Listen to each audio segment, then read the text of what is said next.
Our second speaker is Dr. Frederique Caballero. She's a lecturer in English literature at the University of Picardie, Jules Verne in Amiens, France, and a member of the CORPUS research team. She teaches on fantasy literature and on the Bible and its influence on English literature. Her PhD, published in 2011, explores gender relations in the works of C.S. Lewis.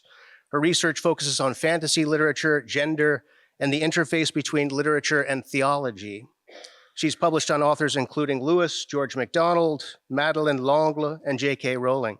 Her paper is entitled Surprised by Heaven, Lewis's Vision of the Afterlife in the Last Battle. So a robe of white, a crown of gold, a harp, a home, a mansion fair, a victor's palm, a joy untold are mine when I get there. I don't know if you recognize the lyrics of this 1883 Salvation Army hymn. I remember hearing this song at church as a child, or at least its French translation, and I'm pretty sure that these words are at least partially responsible for the fear of being bored in heaven I had as a child. I can't remember how old I was when I first read the description of the celestial Jerusalem in Revelation 21 and 22, but it must have reassured me a little since in the biblical text there are at least some trees and fruit and the river. Of course, I also discovered other biblical texts which mention feasts, governing cities, wolves and lions, peacefully living alongside lambs and calves, and this sounded much more attractive. But still, I became an adult without really knowing whether heaven was a place I would enjoy. I couldn't read the 7 Chronicles of Narnia as a child, since only 4 of them had been translated into French. So it's only when I came to live in London as a student that I could finally get the 7 volumes. I enjoyed each of them, but I remember especially loving The Last Battle, because it finally reconciled me with the idea of spending eternity in heaven. So in this paper, I would like to tell you how Lewis's vision of heaven, I would like to tell you about Lewis's vision of heaven in The Last Battle, and how he uses biblical imagery, especially the biblical imagery found in the Salvation Army hymn, and rewrites it to make heaven sound like an attractive place for children and adults alike. So my outline is based on the first 3 terms of the hymn, a robe of white, a crown of gold, and harp. And each time I'm going to follow the same pattern. I will tell you what I understood when I heard this as a child. Then I will tell you about the biblical verses it is based on. Then I will explore the symbolism behind it. And finally, I will try to see how this is rendered in The Last Battle. So let's start with the robe of white.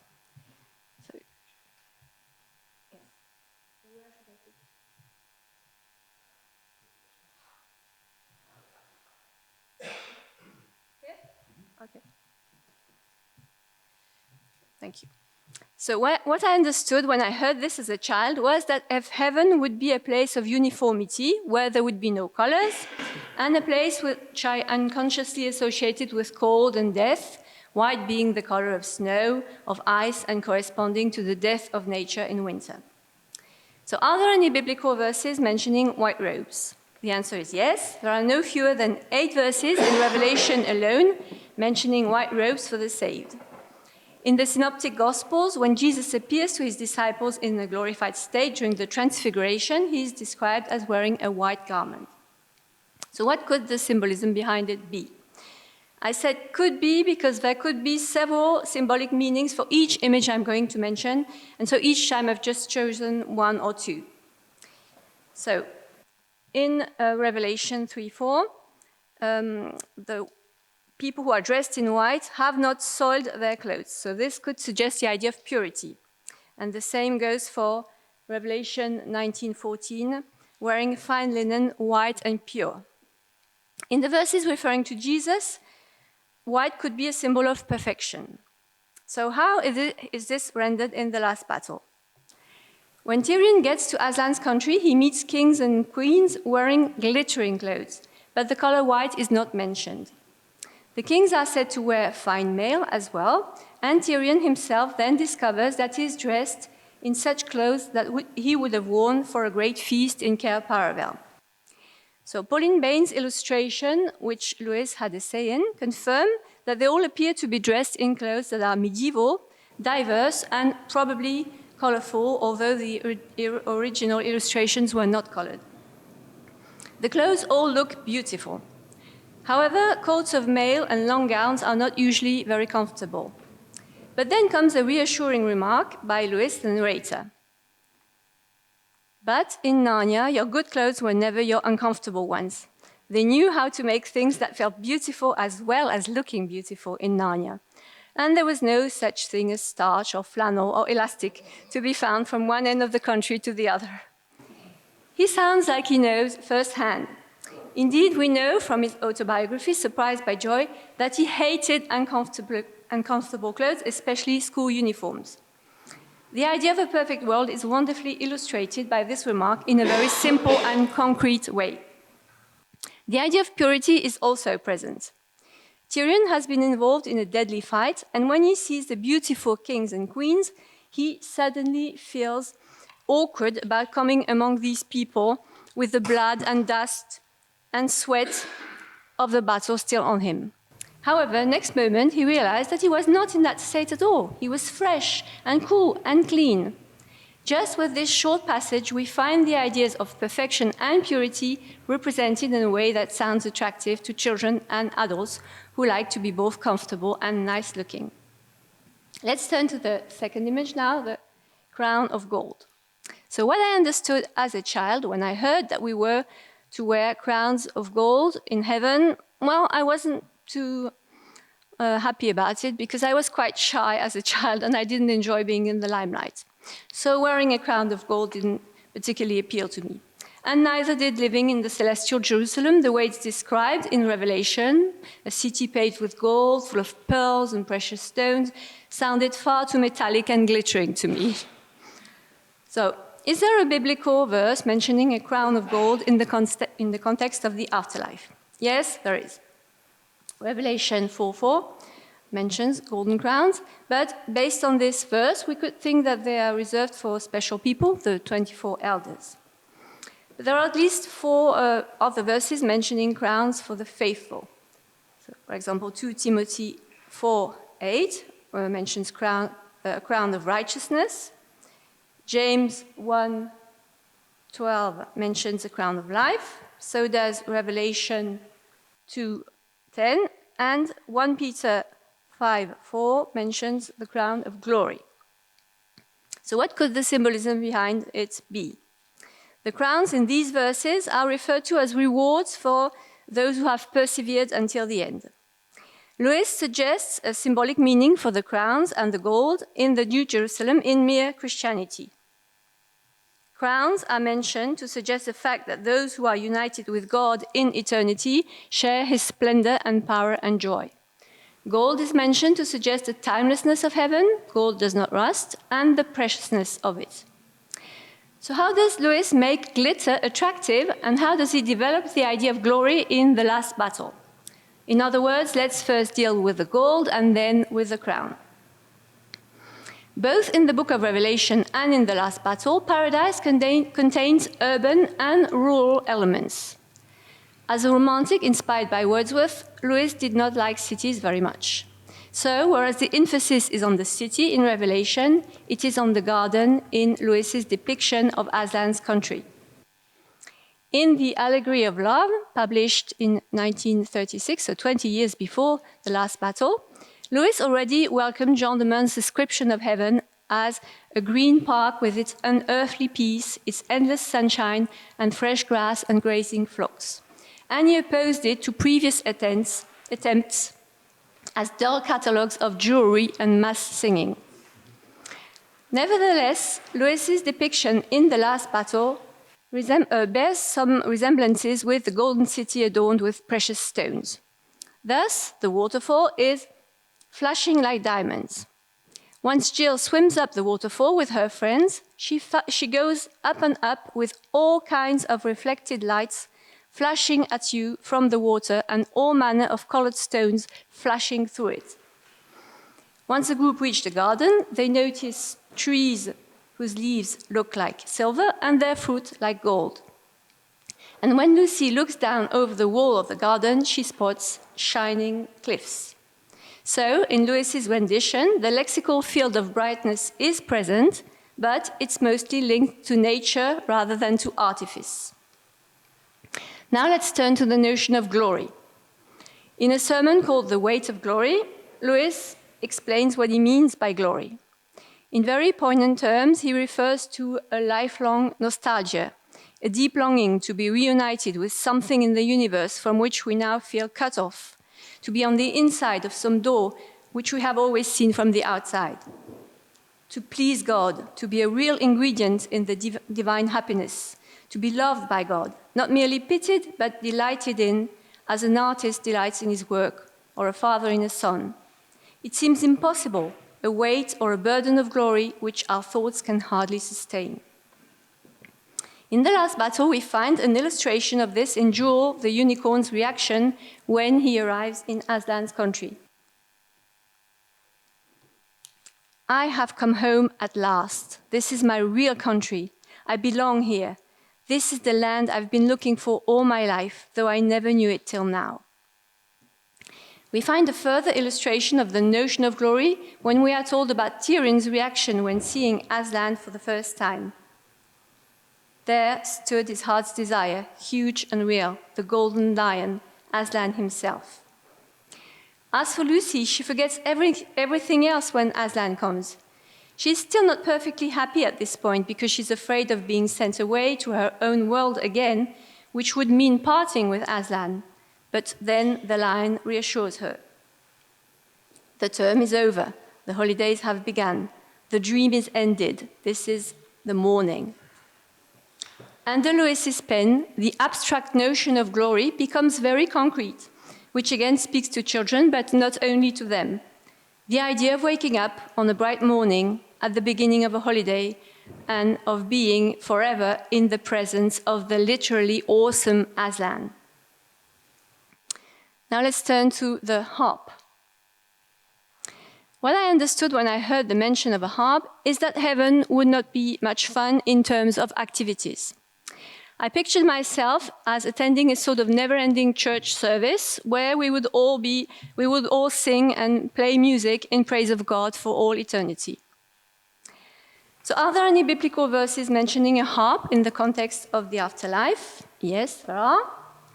So one of them is Revelation 5:8 and the other one, Revelation 15:2. So what could the symbolism behind it be? The harp could have multiple symbolic meanings. In Mere Christianity, Lewis states that musical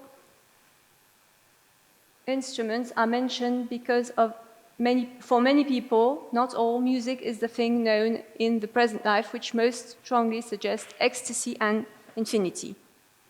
Since music and singing are envisaged as group activities with the aim of worshipping together in the book of Revelation, I've chosen to see the harp as a symbol for activity and communion. So what does Lewis have to say about this? How does he answer the fear that life in heaven could be boring? First of all, he was aware that the notion of the harp in particular could give this idea to people, and he mentions it in Mere Christianity. But he also thought that music could be one satisfactory way of imagining what active leisure could be in heaven. In one of his letters to a Mrs. Johnson, who had asked him a question on precisely this point, Lewis answered, "Of course heaven is leisure, but I picture it pretty vigorous too, as our best leisure really is. Man was created to glorify God and enjoy Him forever. Whether that is best pictured as being in love or like being one of an orchestra who are playing a great work with perfect success, or like surf bathing, or like endlessly exploring a wonderful country, or endlessly reading a glorious story, who knows? Dante says heaven grew drunken with its universal laughter." So, in Lewis's opinion, heaven will definitely not be boring, and there will be a diversity of activities. If you can forgive me for rephrasing Dante's majestic words in everyday language, heaven will be a lot of fun. So how does Lewis show this in the last battle? After becoming a Christian, Louis realized that associating matter and evil was a Platonic idea rather than a Christian one. He insisted that there would be a new earth as well as a new heaven, and he tried to imagine what a spiritual body could be like. In Miracles, he wrote that because of the fall, our bodies do not obey us as they used to. But Jesus' miracles give us a foretaste of what it will be like to regain control over them, for example, in the walking on the water. This is even truer of what Jesus calls the miracles of the new creation, like the fact that Jesus' resurrected body could go through walls or disappear at will. Louis illustrates this by having the group of friends run as fast as they liked without being out of breath. Be such wonderful swimmers that they could swim up a huge waterfall without being smashed to pieces by the terrible weight of the water, and be able to see very far away by adjusting their eyesight. The narrator remarks on the joys of having superpowers. If one could run without getting tired, I don't think one would often want to do anything else.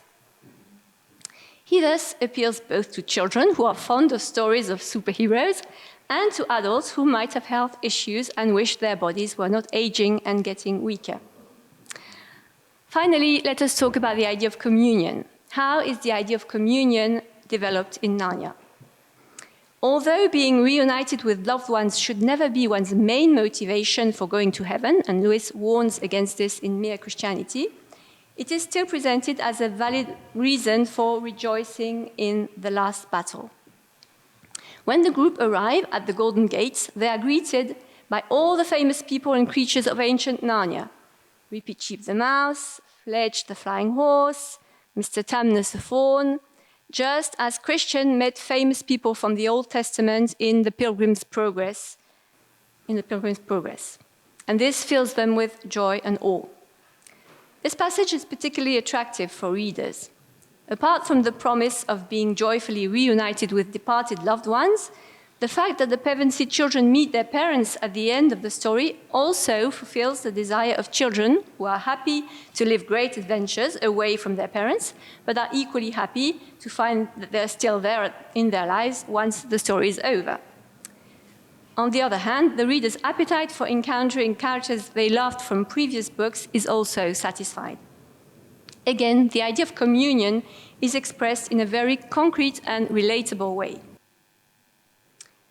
Louis was conscious of the impossibility of describing heaven accurately, and he made it clear at the end of the last battle. The things that began to happen after that were so great and beautiful that I cannot write them. In his essay, The Weight of Glory, he showed the limits of his own creation by stating that heaven is, by definition, outside our experience. The spiritual picture of heaven is therefore just as symbolical as the picture which our desire unaided invents for itself. Heaven is not really full of jewelry any more than it is really the beauty of nature. It might help young readers to imagine a heaven like the one depicted in Narnia rather than the biblical one, but in the end, it's just one image among others, and we need to be iconoclastic. However, Louis was also aware of the power of imagination, especially what he called baptized imagination, and he believed that what was impossible in the real world could be achieved through art, and especially the literary genre of fantasy or mythopoeia. While rereading Louis's letters for the purpose of this paper, I came across one which gave me the impression that he was referring to me as a child. The picture of heaven as perpetual worship, a place in the hideous words of the hymn where congregations never break up and Sabbaths have no end, which has tormented many a luckless child, finding one Sabbath per week a ration only too liberal, comes aright when one sees the real meaning. We could wonder how Louis knew that the words of this hymn tormented many a luckless child, and my suspicion is that he's actually referring to himself here. We know that he found religion unappealing as a child, and that he thought his Narnia tales could help remedy that. I believe he did remedy it, at least for me, but I don't think I'm the only one. Thank you very much.